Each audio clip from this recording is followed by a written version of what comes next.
So mga tol, magandang balita po para sa ating mga Pinoy boxing fans sapagkat tuloy na po ang laban ni General Casimero versus Luis Nery sa Japan. Formal na po kasing inanunsyo ni Koki Kameda mga tol sa press conference na tuloy na po ang laban sa Aichi event sa Japan ngayong darating na June 6. Pinamagatan nga po yung 3-1-50 fight 10. Nagpapasalamat si Koki Kameda mga tol sa lahat ng tumulong para matuloy ang laban na yan. Lalong lalo na sa Abema, nagpapasalamat si Koki Kameda. Yan po ang magbo-broadcast ng live sa laban.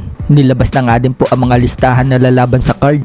At co-main event po sa laban na yan ang Casimero versus Nery. Habang main event naman po sa laban na yan si Masamichi Yabuki versus Rene Calixto para sa IBF Flyweight World Championship. Pang-apat sa huli naman po lalaban itong si Kenneth Luber versus Michael Angeliti. Pero bago yung laban ni Kenneth Luber mga tol, sasalang muna si Vince Paras. Haharapin po niya ang Japanese na si Yokoyama. Kaya tatlong Pinoy po ang aabangan natin sa laban na yan. Si Vince Paras, Kenneth Luber at General Casimero. Sa mga nagtataka naman mga tol kung bakit co-main event si Casimero versus Nery, kung matatandaan, main event dapat sila sa laban sa Kyrgyzstan noong April 18 na na-postpone. At dahil wala nang event sa Kyrgyzstan mga tol, isiningit po sila sa laban ni Masamichi Yabuki versus Rene Calixto.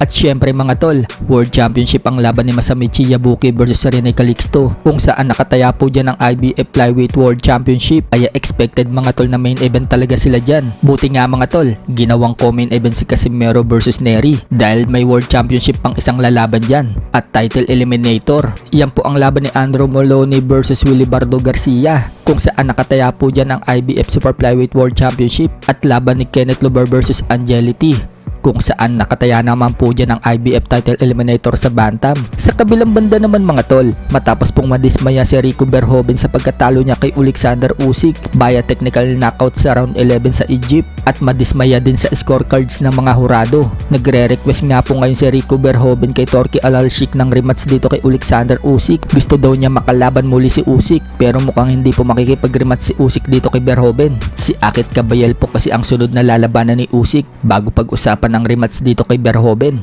Una na po kasi sinabi ni Torki Alalshik na gusto umano niya ang laban ng Usyk versus Kabayel bago pag-usapan ng rematch ni Usyk kay Verhoeven. Dismayado nga din po si Torki Alalshik mga tol sa ginawa ng referee sa pagtigil ng laban sa round 11. Dapat daw hinayaan ng referee na magpatuloy ang laban para makita daw talaga ang resulta. Para din kasi kay Torki Alalshik, lamang sa kanya sa score itong si Verhoeven. Samantala, nakuwanan po ng kamera na napatayo at napamewang si Torki Alalshik nang pabagsakin po ni Usyk si Verhoeven sa round 11. Parang dismayado nga po si Torki Alalshik sa reaksyon niya na yan.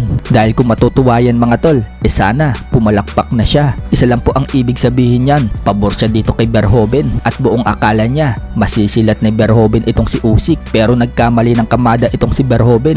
Nahuli ni Usyk ng uppercut kaya sumampay yung katawan niya sa lubid. Ika nga po ng ibang mga boxing fans mga tol, kung itutuloy pa daw yung laban hanggang round 12, baka mas malala pa daw ang sapitin nitong si Verhoeven kay Usyk.